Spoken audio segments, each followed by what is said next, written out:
안녕하세요, 시청자 여러분. 오늘은 박정희 대통령님 시절에 가장 성공적으로 수행했다고 하는 새마을 운동에 대해서 알아보도록 하겠습니다. 새마을 운동은 1970년 가을에 제일 먼저 시작을 했다고 하는데, 공식적으로는 1970년 4월 22일을 새마을 운동 선포의 날이라고 해서 4월 22일 날 행사를 하고 축하를 하고 있습니다. 어쨌든 박정희 대통령이 5.16 이후에 대한민국 국민들의 오래된 그 농경사회에 남탓하고 무슨 문제가 생기면 하늘만 쳐다보고 한탄하는 그런 국민들의 비자조적인 그런 정신을 좀 바꿔서 한국 농촌을 근대화시키겠다는 여러 가지 구상을 했습니다. 그래서 5.16 직후에 재건국민운동본부라는 조직을 만들어서 전 국민들의 의식개혁 운동에 나섰지만 별로 성공을 못했습니다. 한 10여 년 동안 농가소득 증대를 위한 특별사업도 하고 여러 가지를 해봤는데, 이 과정에서 여러 가지 계제 대통령님께서 얻은 결론이 뭐냐, 이게 소위 오늘날 우리가 얘기하는 새마을 운동을 본격적으로 해야 되겠다는 그런 결심을 해서 시작을 하게 됐다고 알려져 있습니다. 그런데 새마을 운동이 성공을 하고 나니까 하는 과정에서도 그랬습니다만은, 전 세계에서 새마을 운동을 배우겠다고, 성공 경험을 배우겠다고 하는 나라들이 많이 늘어나고, 우리도 그걸 또 외국에 전수한다고 많이 애를 쓰고 그렇게 했지만, 아직까지는 우리나라만큼 모국이죠. 새마을 운동의 모국처럼 성공을 만들어낸 케이스가 하나도 없다는 놀라운 사실을 여러분 잊어버리면 안 됩니다. 100여 국에 가까운 나라, 그리고 심지어는 유엔에서는 밀레니엄 빌리지 사업이라고 해서 2005년서부터 2015년 10년 동안 아프리카에 새로운 모델 타운을, 빌리지를 짓는 그런 프로젝트를 수행했지만 그 평가가 별로 좋지 않습니다. 참 놀라운 것은 국제저널에, 국제학술지에다가 새마을 운동에 대한 논문을 써서 발표하는 사람들이 제법 있습니다. 그런데 놀라운 것은 새마을 운동하고 운동을 얘기하는데 박정희 대통령 얘기가 하나도 없어요. 근데 박정희 대통령을 얘기하지 않고 새마을 운동을 설명하는데, 그게 저널에 논문집에 실리는 그런 우스꽝스러운 일이 벌어집니다. 박정희 없는 새마을 운동은 아무 의미가 없는 것이죠. 그러다 보니까 새마을 운동을 박정희 대통령을 빼고 마을 근대화, 농촌 근대화 운동이다 해서 영어로 커뮤니티 드리븐 무브먼트라고 해서 대통령 얘기는 쏙 빼고 마을들이 자발적으로 이렇게 해서 만들어낸 운동인 것처럼 이렇게 또 전파가 되고 있습니다. 사실은 유엔에서 했던, 돈을 많이 들이고 콜롬비아 대학에 있는 제프리 sak스라고 하는 교수가 이제 주동이 돼가지고 반기문 총장이 있을 때 돈을 엄청 많이 쏟아부어서 아프리카에 이제 근대화, 농촌 근대화를 하겠다고 시도를 한 거기서도 박정희 대통령이 했던 정책에 대한 얘기는 하나도 없어요. 놀라운 일이죠. 아마 이것은 박정희 대통령님이 정치적으로 여러 가지 비판을 받고 이러기 때문에 박정희 대통령 이름을 거론하는 것이 불편한 사람들이, 그러나 새마을 운동은 성공을 했기 때문에 그걸 연구하고 이렇게 발표하는 과정에서 아주 이상한 방향으로 이 새마을 운동이 왜곡된 것이죠. 새마을 운동은 박정희 대통령님이 창안하고 원리나 정책도 박정희 대통령님 머리에서 나왔습니다. 이거를 빼면 어디 가서 어떤 식으로 새마을 운동을 얘기를 해도 그거는 올바른 새마을 운동을 얘기하지 못하고 있는 것이죠. 또 여러분도 놀라운 것은 대통령 시절에 만들어진 새마을 운동 중앙협의회, 그때부터 만들어졌죠. 물론 이제 그 후에 그 조직이 만들어졌죠. 50 들어와서 그 조직이 공식화됐습니다만은, 그 조직에서 하는 많은 일들을 보면은 새마을 운동은 김대중 대통령부터 시작했다고 하는 황당한 그런 주장을 국제회의에서 발표하는 일이 벌어지고 있습니다.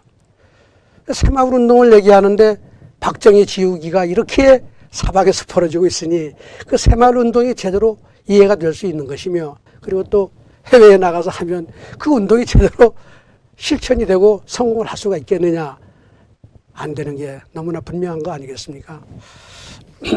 오늘은 대통령 박정희라는 사람이 어떤 방식으로 인류 역사상 최초로 잠자는 농촌을 깨워서, 커지던 농촌을 깨워서 근대화시켰는가. 전국의 농촌을 다 일으켜 세우고, 더 나가면 도시까지 다 일으켜 세워서 대한민국 근대화에 결정적인 기여를 하는 그 운동을 성공할 수 있었는가 하는 그 과정을 통해서 소위 대통령이 해야 될 일이 무엇인지 이걸 좀 한번 살펴보고자 합니다. 새마을운동은 1970년 가을에 농번기를 이용해서 시작이 됐습니다. 근데 마침 그때 우리나라가 경제적으로 좀 어려움이 있었어요. 세계적으로 오일 샤크라고 해서 그 석유 가격이 많이 올라가고 이러는 바람에 외국의 경제가 많이 나빠졌습니다. 국제 경제가. 그러니까 우리나라가 그 당시에 외화를 벌기 위해서 물론 국토 건설을 위해서도 필요했지만은 시멘트를 많이 생산하는 노력을 해서 전국 각지에 시멘트 공장을 이제 지었는데 이게 잘 팔리다가 특히 동남아 쪽에서 수요가 없어가지고 시멘트 공장이 과잉 생산에 직면하게 된 것이죠. 그래서 이 문제를 해결하기 위해서 이제 시멘트 생산 협회에서 이제 대통령님 내무부를 통해 가지고 대통령님한테 어떻게 좀 도움을 국가에서 줬으면 좋겠다는 그런 의견이 왔는데, 이걸 받아들고 당시에 내무부 장관을 하셨던 김현옥 장관하고 이제 상의를 해서 이 시멘트를 이용해서 이 농촌에 새로운 어떤 건설 붐을 일으켜야 되지 않겠는가, 재건 근대화 붐을 좀 일으켜야 되겠다고 하는 생각에서 이제 처음에 시작을 했는데, 그 시멘트를 어떻게 했냐면은 이 정부에서 그 양회협회죠. 거기로부터 이제 시멘트를 사가지고 전국에 한 3만 4천 개 정도의 마을에 시멘트를 평균적으로 한 300포대 정도씩을 나눠줬습니다. 물론 마을 규모가 크면은 뭐 한 500포대씩 준 데도 있겠지만 평균적으로 300여 포대를 이렇게 나눠주고 자연불학 중심으로 다 해가지고 전국에 한 3만 4천 개 마을에 시멘트를 이제 나눠줬죠. 그리고 이제 정부에서 사업의 종류, 무슨 사업을 하면 좋은가 하는 그 리스트, 그거를 한 10개에서 15개 정도 이렇게 만들어가지고 각 이제 마을에 내려보냈습니다. 이런 사업을 하는데 시멘트를 쓰시기 바랍니다. 여기 몇 가지 조건이 또 있어요. 시멘트를 개별적으로 나눠서 낭비하지 말고 이 마을의 공동사업, 공동사업이라는 거는 소위 인프라 사업이죠. 마을의 전체 생산성을 높이고 편리성을 다 모든 그 마을 주민들한테 편리성이 돌아가도록 하는 그런 공동사업을 해가지고 마을을 근대화시킬 필요가 있다. 그래서 이제 그런 사업 중심으로 이제 하도록 지침을 내려보내고 모든 마을에 자발적으로 자기네 마을에 맞는 그 사업을 15개 정도의 그 리스트에서 뽑아가지고 하도록 자율적으로 하라고 내려보냈습니다. 그리고서 이제 농번기가 끝났죠. 끝나고 나서 정부에서 이 사업이 어떻게 잘 진행이 됐는지를 점검을 했습니다. 대단히 중요한 얘기입니다. 그래서 3만 4천 개 마을에 이제 성과를 이제 따져봤더니 어떻게 했느냐, 성과를 또 따지는 방법도 진짜 흥미로워요. 그 당시에 대한민국 정부를 도우는 대학 교수 한 50여 명이 그 자문 교수단이 있었습니다.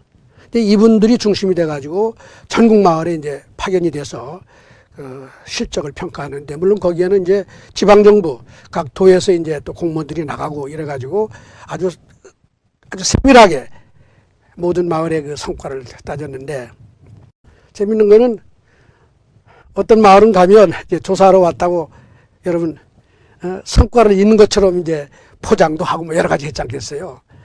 잘 안 하고도 한 것처럼 하기도 하고. 근데 이제 실제로 조사를 가봤더니 어떤 마을은 열심히 해서 한 마을도 있지만 어떤 마을은 시멘트를 다 나눠서 뭐 그냥 개별적으로 가구당 나눠서 소위 낭비한 거죠. 인프라 사업을 안 하고 말이죠. 사회 기반 시설을 위해서 투자한 게 아니고, 어떤 마을은 시멘트를 쌓아놓고 덮지도 않고 비가 오면 그냥 비를 맞게 내팽겨 쳐놓은 거예요. 그럼 그 시멘트가 다 못 쓰게 되지 않겠습니까? 대통령님이 이미 한 10년 집권을 했기 때문에 벌써 그때부터 장기 집권이라는 비판 야당 쪽에서 막 이렇게 나오고 그러고 뭐 국가가 뭐 아시겠지만 여야가 갈리고 농촌도 말이죠. 야도가 있고 여도가 있고 대통령 정책에 반대하는 그 마을도 많지 않겠습니까?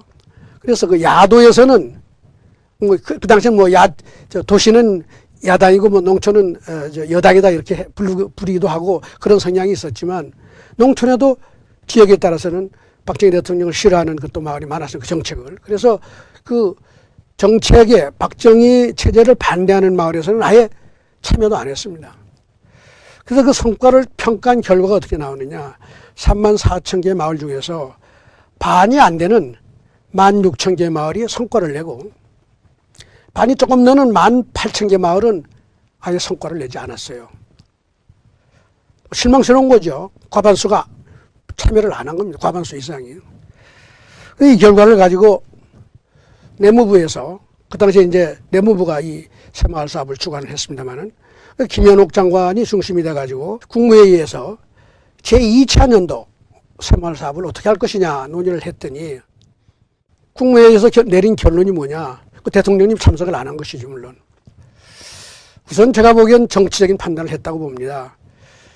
대통령님이 지금 벌써 10년 가까이 되고 말이죠. 장기 집권 한다고 그러고 이러는데 이거 말이지 뭐 이게 잘못했다가 이 정치적인 잡음도 있고 말이죠. 이게 뭐 문제가 있지 않겠나 싶어가지고 가장 쉽게 내린 결론이 무엇이냐.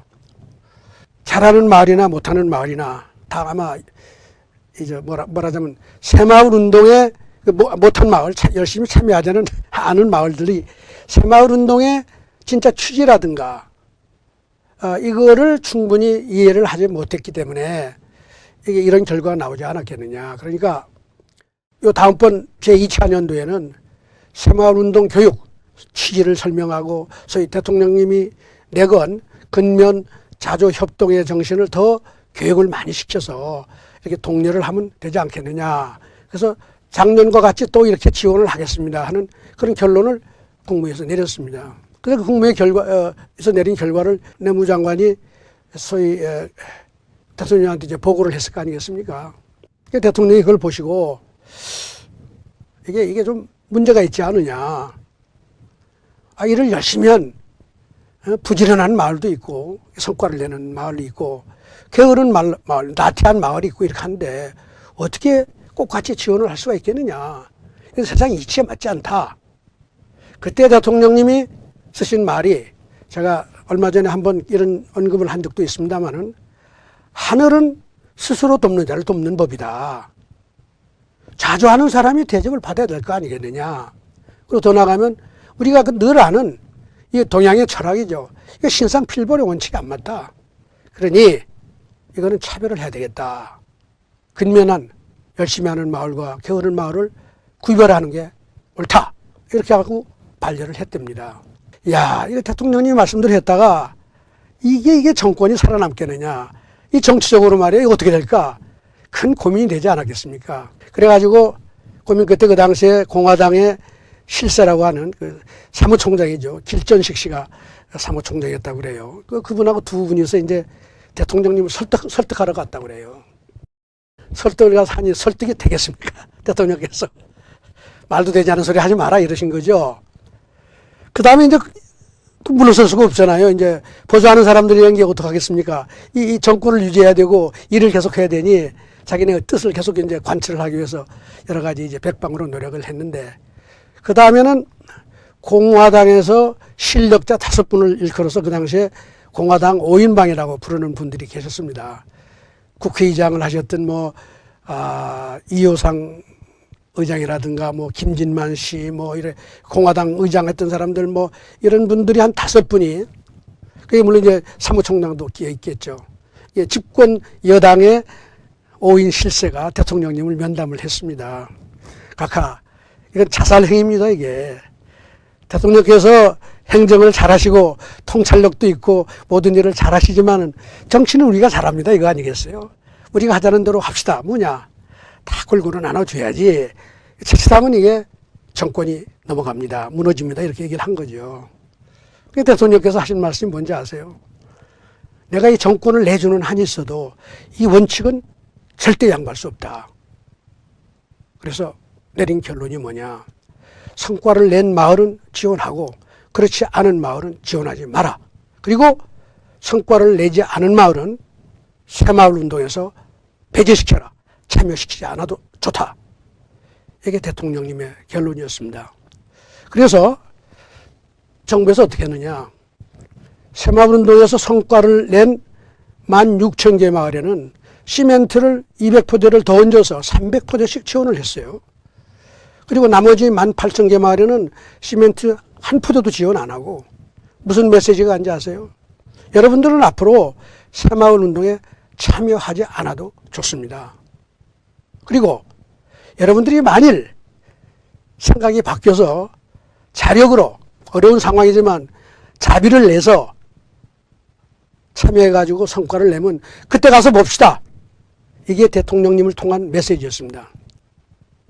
물론 아까 얘기 중에 시멘트 500포대에다가 철근 한 톤씩 1톤씩도 추가로 지원도 하고요. 그리고 아시겠지만 혹시 제 얘기를 들은 분들 중에 자기 고향에 그 우수마을 비석이 세워있는 마을들이 있을 것입니다. 그런 마을은 돈 100만 원에 해당하는 현금도 지원하고 근면한 마을과 열심히 하는 마을과 그렇지 않은 마을을 차별을 한 것이죠. 근데 그 다음이 더 놀랍습니다. 그 다음에 제2차 년도가 들어갔는데 그 결과가 어떻게 되느냐. 지원받은 16,000개 마을은 역시 성실하게 부지런히 해서 성과를 많이 냈어요. 그리고 지원받지 못한 18,000개 마을 중에서도 6,000개 마을이 자력으로 돈을 내서 참여해서 성과를 냈다는 겁니다. 그러니까 정부에서 어떻게 했느냐. 그 두 그룹, 그러니까 22,000개 마을을 세 번째 해에는 마을을 세 가지로 분류를 했어요. 기초마을, 자조마을, 자립마을. 그래서 81년까지 모든 마을을 자립마을로 올리겠다. 자립마을. 이런 목표를 가지고 했는데 그 두 번째 해에 그 열심히 한 마을들 중에서 성과가 있는 마을들은 여러 가지 기준을 따져가지고 기초마을에서 자조마을로 이제 승격도 시키고 이렇게 했죠. 그리고 참여하지 않은 마을은 계속 기초마을로 남아있는 거예요. 그리고 정부에서 지원도 안 하고 이런 겁니다. 그래서 그 다음에는 22,000개 마을을 지원하고 나머지 12,000개 마을은 소위 제외시킨 겁니다. 이거를 여러분 5년 넘게 계속했습니다. 그랬더니 전체 대한민국 14,000개 마을의 한 95% 이상이 자조 자립마을로 다 올라갔다는 거죠. 그리고 1975년서부터는 어떻게 됐냐. 그 이전에는 농촌의 가구당 소득이 도시의 가구당 소득보다 낮았어요. 5.16 이후에 3공화국에서 경제개발 5개년 계획을 하면서 도시, 그러니까 공업화를 하면서 도시 중심으로 많이 이제 발전을 하다 보니까 도시 가구의 평균 소득이 농촌보다 높아졌어요. 물론 그전에는 그냥 다 못 살았죠. 차이가 생기기 시작하죠. 물론 기회가 많은 데는 더 소득이 올라가고 그런 거 아니겠습니까? 그래서 사실 대통령께서 농촌이 이렇게 낙후되면 안 된다. 소위 농공이 병진 같이 발전하는 게 이게 균형 발전이 아니겠느냐. 그래서 이제 새마을 운동을 시작을 했는데 1975년이 되니까 자료를 살펴보니 농촌의 가구당 소득이 도시의 가구당 소득을 추월했습니다. 그래서 이게 대통령님 돌아가시던 데까지 80년대 초반까지 이 기록이 계속 유지가 돼서 농촌이 도시를 이끌고 가는 그런 형국이 된 것이죠. 많은 사람들은요, 새마을 운동을 얘기하면 박정희 대통령이 새마을 노래도 작사, 작곡하시고, 그죠. 온 데 가서 연설하고, 이렇게 하면서 국민들을 끌고 가고 이렇게 하는데, 소위 강압적으로 했다는 얘기를 많이 하는 거예요. 정치적으로 박정희 대통령을 반대하는 많은 사람들은 새마을 운동은 70년에 여러분 유신체제가 들어오고 이렇게 하니까 이 유신체제를 해서 강압적으로 주민들을 몰아붙여서 했기 때문에 이 대통령이 끼친 공은 별로 없고 마을들이 자발적으로 했다 하는 식으로 논문들을 쓰는 거예요. 그런데 그렇기 때문에 제가 오늘 말씀드린 식으로 스스로 돕는 자를 돕는 하느님의 역할이죠. 신상필보를 지킨 소위 국가 운영자로서의 그 대통령의 역할, 그 새마을운동의 정책이죠. 신상필벌, 하늘은 스스로 돕는 자를 돕는다. 우수마을을 먼저 지원한다. 뒤떨어진 마을은 앞선 마을을 배워서 쫓아가라. 그리고 변화해라. 그렇지 않으면 국가가 어떻게 도우겠느냐. 그러면서 하신 말씀이 5천년 가난은 나라님도 해결 못한다고 그랬습니다. 여러분들이 자조해서 열심히 자기 자신을 개선하고 변화하고 성공하려고 노력을 안 하는데 어떻게 대통령님들 도울 수가 있겠습니까?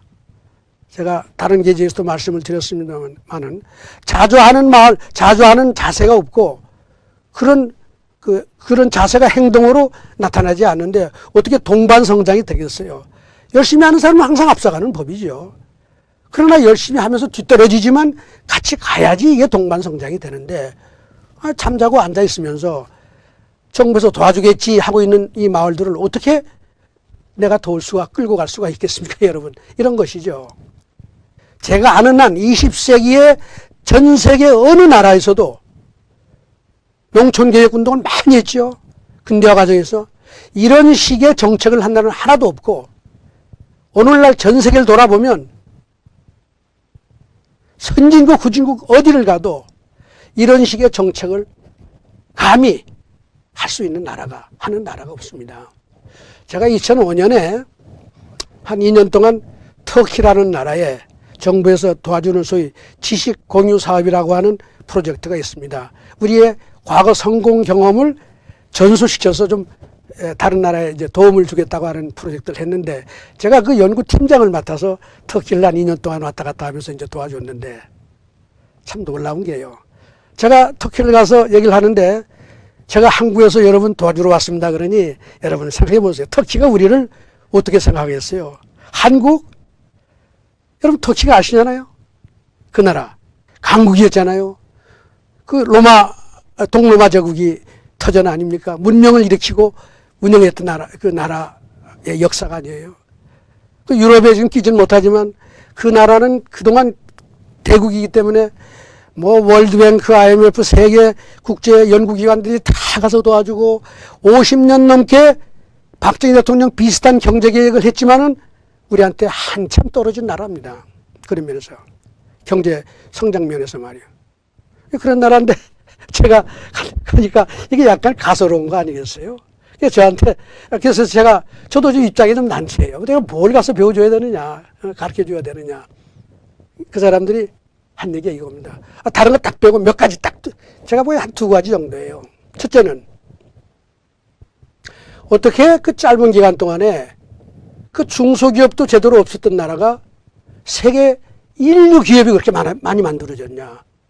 잘 들으세요? 그 재벌을 말하는 거예요. 우리는 아무리 재벌을 만들려고 해도 안 되는데 어떡하죠? 어떻게 된 거예요? 두 번째는 수출. 우리가 지난 50년 동안 큰 수출을 일으키려고 수출 지원을 그렇게 하는데 수출이 늘어나지 않는다 이거예요. 당신들은 어떻게 뭐 10여 년 사이에 뭐 10배? 한 20년도 안 된 사이에 100배? 어떻게 그런 기적을 만들었어? 그 답을 달라는 거예요. 국민 여러분 상상해 보세요. 어떻게 우리가 그렇게 됐나 말이에요. 기적이라고 이게. 터키에서 그 기적을 원하는데 안 되는 거 아니에요. 그래서 제가 다시 물어봤습니다. 그래 도대체 어떻게 기업들을 지원했기에 그렇소? 한번 얘기 좀 해보시오. 어떻게 지원하기는요. 어려운 기업이 열심히 지원하면 그 기업이 성장해서 대기업이 되지 않겠어. 수출도 더 많이 하고. 수출 못하는 기업이 열심히 지원했어요. 그래. 일리가 있어 보이죠. 공부 못하는 학생 열심히 지원하면 공부 잘하게 될 것 같잖아요. 그래서 제가 뭐라고 그러는지 아십니까? 그래요? 그러면 그 지원하는 순서를 한번 바꿔보시오. 수출 못하는 기업을 성장하지 않는, 그러니까 일을 열심히 안 하는 기업을 앞에 세우지 말고 제일 수출 많이 하고 노력해서 성과를 더 많이 내는 기업을 앞에 세워서 거기부터 지원하시오. 하늘은 뭐라고 그러세요? 스스로 돕는 자를 돕는다 그랬어. 당신들이 하느님 역할을 하지 않으면 국민은 일어나지 않는다. 그 사람들이 뭐라고 답을 한지 알아요? 큰일 날 소리 하지 마라. 우린 지난 4, 50년 동안 경제개발개혁하고 모든 게 했지만 우리는 사회민주주의를 하기 때문에 무슨 사회주의를 민주주의 방식으로 하기 때문에 못하는 기업을 먼저 지원해야지 잘하는 기업 지원하는 건 그건 우리가 할 수가 없어. 그래서 제가 그랬습니다. 그럼 뭐 기대하지 마시오 나한테. 물론 제가 그래서 한 2년 동안 보고서를 써서 이제 전달했는데 놀랍죠? 2005년 이후에 한 7, 8년 동안 터키가 연평균 6, 7%씩 성장을 한 나라였습니다. 요즘 많이 어려워지고 문제가 정치적으로 있지만은 제 도움이 좀 됐는지 모르겠어요. 이건 새마을 운동만이 얘기가 아니죠. 국민을 이렇게 세우고 기업을 이렇게 세우려면 어떻게 해야 되겠는가? 열심히 노력하는 사람이 대접받지 않으면 어떻게 열심히 하지 않던 사람이 뒤따라하고 일어서겠습니까? 물론 기회를 다 줘야죠. 성과를 가져오시오 하는 정부의 메시지가 국민을 일으키는 겁니다. 중국의 최초의 통일국가가 진나라 아니에요. 진나라를 강국으로 만들고 통일을 가져온 국가 운영 원리가 뭐였습니까? 그 신상필벌이죠. 여러분 다 아시는 중국의 2300여 년 전에 법가 사상가들이 만들어낸 아이디어가 그겁니다. 열심히 해서 성과를 내면 상을 주고 게으르면 벌을 내리는 게 이치다. 그게 중국을 일으킨 것이죠. 여러분 공자님의 말씀이 말이에요. 군자 화의부동 소인 동의부하라 하는 이런 말이 있습니다. 논하에. 이게 무슨 말이냐. 군자는 화합하되 같게 만들지 않는다 이거예요. 근데 소인은 어떻게 해요? 모든 걸 같게 만들려고 해서 온갖 불화를 만들어낸다 이거예요. 무슨 얘기냐. 성과가 다 다른데 같게 만들려고 하는 놈이 소인인데 이 소인은 항상 불화를 만들어내더라 이거예요. 군자는 다름 속에서 화합을 만들어낸다. 같게 만들면 안 되는 거예요. 다른 건 다른 것이고 이런 성과에 따라서 다른 대접을 하는 것만이 국민을 일으켜 세우고 나라를 일으켜 세우는 길이 되는 거예요. 중국의 제1대 좌씨의 조상이라는 사람의 이름이 좌자, 구자, 명자라는 사람인데 노나라 때 태사했던 분인데 유명하죠. 공자님의 스승이라고까지 말을 합니다. 그분이 많은 역사책을 썼고 중국에서는 역사사, 사성, 역사의 성인은 고유명사로 좌자, 구자, 명자를 거명하는 사람 분입니다. 이분의 국어라는 책에 국어라는 책에는 나라의 역사책입니다. 화실생물 동즉 불개다 하는 말이 있어요. 아주 유명한 말입니다. 얼마 전에 중국에서 북경대학의 철학과 교수들을 중심으로 해가지고 동양 철학, 중국 철학의 진수를 정리하는 큰 사업이 있었는데 그 사업의 그 연구 결과의 핵심이 뭐였어요? 아까 제가 말씀드린 공자의 군자 화의부동 소인 동의부하라는 말과 좌구명의 국어에 나오는 다음과 같은 말 화실생물 동죽불개가 중국 철학의 진수다 이렇게 했는데 화실생물 동죽불개란 무엇이냐. 화합을 다름 속에서 화합을 하면 끝없이 새로운 생명을 창출할 수 있지만은 이 다른 거를 같게 만들면 새로운 생명의 창출은 끝난다 이거예요. 다른 걸 다르게 해야 되고 다른 만큼 대접하고 다른 걸 다르다고 하고 다르게 다루는 것이 정의로운 것이라는 거예요. 오늘날 전 세계가 말이에요. 뭐 불평등 문제가 생기고 이러니까 정의가 무엇이냐. 대한민국도 한 5, 6년 전인가 7, 8년 전에 뭐 하버드 대학의 이상한 교수가 정의란 무엇인가라는 책을 써가지고 번역해서 수십만 부가 팔리고 온 나라가 들썩들썩 했는데 참 황당한 일입니다. 그런 사람들이 말하는 정의가 뭔지 아세요? 케이크 있는 케이크를 어떻게 하면 가장 공평하게 쪼갤까를 고민하는 사람들이에요. 그래서 그 사람들이 얻어낸 결론이 뭔지 아십니까? 아주 교묘한 아이디어예요. 케이크를 나눠줄 때 자른 사람이 있을 거 아니에요. 누가 잘라야 될 거 아니에요, 케이크를. 근데 그 사람은 맨 나중에 그 쪼가리를 가져가도록 하면은 가장 공평하게 자를 것이다. 얼마나 이치가 좋아요. 그렇죠? 근데 사실은 요거를 얘기한 사람이 노벨상까지 받았어요. 그렇듯 하죠. 근데 제가 한 말씀 드릴게요. 그게 공평합니까? 케이크는 누가 만들었어요? 뭐 케이크 있어야 너나 먹을 거 아니에요. 이 사람들이 그런 얘기는 안 하지요. 안 하죠. 이런 얘기가 수년 전에 대한민국에 온통 퍼져가지고요. 서로 나눠 먹자 한 겁니다. 케이크를 만들어내는 사람이 대대로 대접을 받아야 더 많은 케이크가 만들어지고, 그게 또 공평하게 나누는 것도 중요하죠, 물론. 그러나 나누는 방법이 뭐예요? 이룬 만큼, 노력한 만큼, 부지런한 만큼 받아야지. 이 원칙이 무너지면 나라가 같이 무너지는 겁니다. 오늘날 전 세계가 좀 다 어려운데 2차 세계대전 이후에 소련을 중심으로 한 사회주의 체제가 등장하면서, 사회주의는 뭐예요? 다 평등하게 나눠 먹자는 거 아니에요. 능력이 있거나 없거나 필요에 따라서 공평하게 나눠주겠다. 이걸 다른 말로 표현하면 뭔지 아세요? 흥하는 이웃이 있으면 내가 망한다. 그건 없애버려야 되는데 같이 나눠 먹고. 사회주의의 이념의 핵심은 내 옆에 흥하는 이웃이 있으면 내가 망한다고 얘기하는 사람들이에요. 이게 뭔 소리냐 또 그러실지 몰라. 칼 막스라는 사람이 자본론이라는 책을 쓰고 뭐 사회주의자들이 그동안 뭐 과학적 사회주의 다 온갖 이상적인 얘기를 다 했지만 저는 잘 이해가 안 됐던 건 많아요. 딱 한마디로 이해를 하면 칼 막스가 한 얘기가 뭔지 아세요? 흥하는 이웃이 있으면 내가 망하니 하루빨리 흥하는 이웃을 청산해라. 없애버려라 이거야. 그러면 평등하고 행복한 사회가 된다는 거예요. 그게 가장 중요한 메시지입니다. 그거를 무슨 여러 가지 미사역을 가지고 학문적으로 이렇게 저렇게 얘기하는데 결론은 뭐냐? 흥하는 이웃이 있어 내가 망한다. 다름을 인정하지 못한다 이거예요. 물론 그 배후에는 흥하는 놈이 약자를 착취하기 때문에 그 흥하는 놈은 없어야 된다 이거예요. 물론 강자가 약자를 착취할 수도 있고 그런 면도 있습니다. 그러나 세상은 어떤가요? 약자가 강자를 따라 배워야 되는 거예요.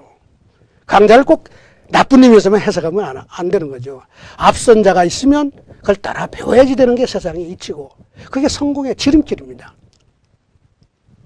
근데 앞선 사람을 다 없애면 그 다음에는 앞서고자 하는 사람이 하나도 없죠.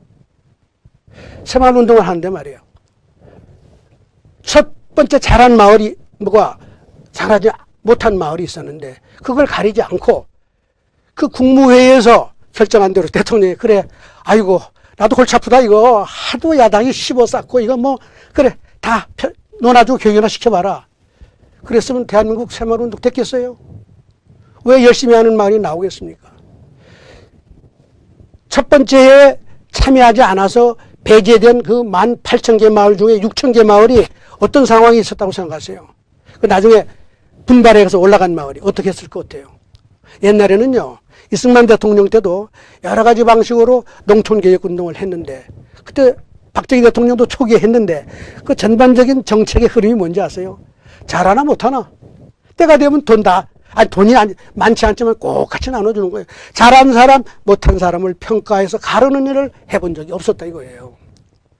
근데 갑자기 이 박정희라는 사람이 새마을운동 한다고 도와준다고 했다가, 아니 갑자기 당신들 뭐 한 거 없지 않소? 열심히 하세요. 빠지세요 이제. 이게 얼마나 큰 메시지인지 아세요? 분기탱천이라는 말 아시죠? 아니 우리보다 뭐 저놈들 옆에 마을이 좀 했다고 그러지만 뭘 잘했어? 아니 별것도 아닌데. 물론 별것도 아닙니다. 그 조그만 차이가 나비 효과죠. 엄청난 결과를 또 만들어낼 수가 있는 거죠. 그 차이를 따라 배우고자 하는 동기가 만들어지면서 18,000개 마을 중에 3분의 1에 해당하는 6,000개 마을이 자력으로 참여해서 성공한 거 아니에요? 그 다음에는 어떻게 계속해서 분기탱천이죠. 내가 저놈한테 지리야, 저 마을한테 지리야. 이게 5년 만에 나라를 뒤집어 바꾼 겁니다. 이 원리가 새마을운동이라는 데 들어가지 않으면 아무 도움이 안 돼요. 그래서 우리나라 학자들이나 아까 박정희를 빼버리고 얘기하고 싶어하는 학자들이 하는 얘기가 박정희가 없으니까 뭘 얘기해요? 아이고 새마을운동 할 때 어떻게 하는지 아세요? 새마을 노래 열심히 부르고 아침에 일찍 일어나서 같이 빗자루 들고 우리 대통령님 했던 것처럼 나가서 노래 부르면서 길이나 닦고 이 공동사업 말은 공동체 활동을 좀 강화한다 그래가지고 뭐 공동사업도 하고 노래 부르고 이렇게 하면 된다. 그렇게 한다고 사람이 계속 나와요? 안 됩니다. 우리가 과거에 새마을 사업을 전수를 해보면 어떤 일이 있는지 아세요? 돈을 지원하면요. 돈 지원하고 우선 공무원들이 뜯어먹으려고 그러고 마을에 가면요. 그 돈이 나갔을 때는 몇 달 뭐가 되는 것 같아요. 돈 다 떨어지고 끝나고 나면 안 움직이지. 자조정신이 만들어지지가 않아요. 자조정신은 어디서 와요? 자조하는 사람이 대접받는 원칙 하에서만 그 게임이 지속 가능하고 성공할 수 있는 것이요. 이 게임은 열심히 한 주자가 성적에 따라서 더 대접받는다는 원칙을 확고히 하고 대통령서부터 확고히 했기 때문에 대한민국 어느 마을에도 어느 도에도 이 원칙을 어기지 못했던 거예요. 심지어는 시골에 그 당시에 전기도 공급하고 뭐 여러 가지 했죠. 전기를 공급할 때도 참여하지 않은 마을, 배제된 마을엔 전기 공급 끊어라. 도로를 놓을 때도 정부에서 할 때는 그 마을은 좀 바이패스, 제끼고 넘어가라. 이게 얼마나 놀라운 일입니까? 5,000년 동안 잠들었던 대한민국 농부들이 다 차면서 깬 거예요. 아니, 난 또 나올 줄 알았는데 안 나오는구만. 다음에 다시기도 안 나와? 이제 빨리 어디 가서 옆 마을에 배워야 될 거 아니냐. 우리 이장은, 우리 새마을 지도장 뭐 하시오? 이제 농민들이 들고 일어나서 열심히 참여를 한 겁니다. 대통령을 하려면, 나라의 지도자가 되려면, 최소한도 이런 원리를 이해를 하고, 표를 의식해서가 아니라, 5년, 10년, 100년을 내다보고, 욕먹을 각오로 이런 일을 해내는 지도자들이 나와야 대한민국이 다시 재성장하고 새로운 제2의 기적을 만들고 그래서 뭘 해요? 중국을 뛰어넘고 일본을 더 뛰어넘는 나라가 될 수 있어요. 우리가 개발연대에 했던 그 열기만 가지고 농촌을 다시 일으키고 요즘 그 농촌의 열기 다 죽었습니다.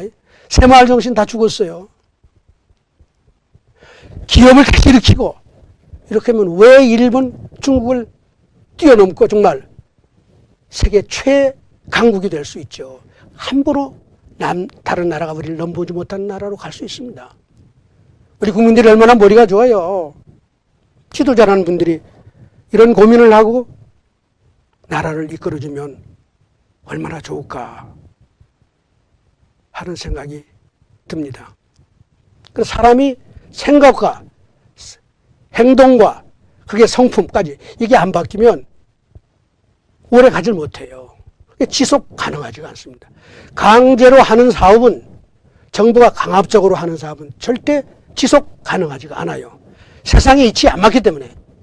근데 사람들의 생각을 바꿔내는 물론 사람들의 생각과 행동과 그 본성에 맞추어서 사람을 바꿔내는 전략을 잘 쓰면 그게 생각도 바꿔내고 행동도 바꿔내고 나중엔 품성까지 바꿔내고 개인을 행동을 다 바꿔내서 나라까지 바꿔내죠. 그렇기 때문에 새마을운동의 성공은 결과적으로 이건 강제로 해서 된 게 아니라 순리에 따라서 국민을 움직였기 때문에 됐다고 하는 그걸 말 반증하는 것이다 이런 말이에요. 새마을운동을 다시 연구해야 돼요. 그리고 해외에 다시 알려주고. 근데 이거는 해외에 가면 말이죠. 후진국에 필요한 게 아니에요, 이제. 후진국도 물론 이제 필요하지만 선진국들이 다 무너지고 있잖아요. 왜 그런지 아세요? 이 반대로 해서 그래요. 우리가 한강의 기적을 일으킬 때 했던 새마을운동의 원리인 하늘은 스스로 돕는 자를 돕는다. 신상필벌이라고 하는 우리 인류가 오랜 진화 과정에서 생존을 위해서 터득한 본성과 다름없는 이 원리를 잊어버리고 거꾸로 해서 스스로 돕지 않는 사람을 돕고 신상필벌에 역행해서 게으른 사람한테 상을 주고 열심히 하는 사람한테는 상을 주지 않고, 공부 열심히 하는 학생한테는 상장과 장학금을 주지 않고, 그렇지 않은 학생한테 오히려 더 많이 주는 게 인기 있고 필요한 일이다. 그게 정의롭다. 이런 일들을 해온 게 다 선주국이 지난 1세기 동안이 해온 일입니다. 바라건대 앞으로 이런 이치를 좀 아는 지도자가 좀 나와서 나라를 이끌어줬으면 좋겠다는 말씀을 드리면서 오늘 얘기 여기서 마치겠습니다. 감사합니다.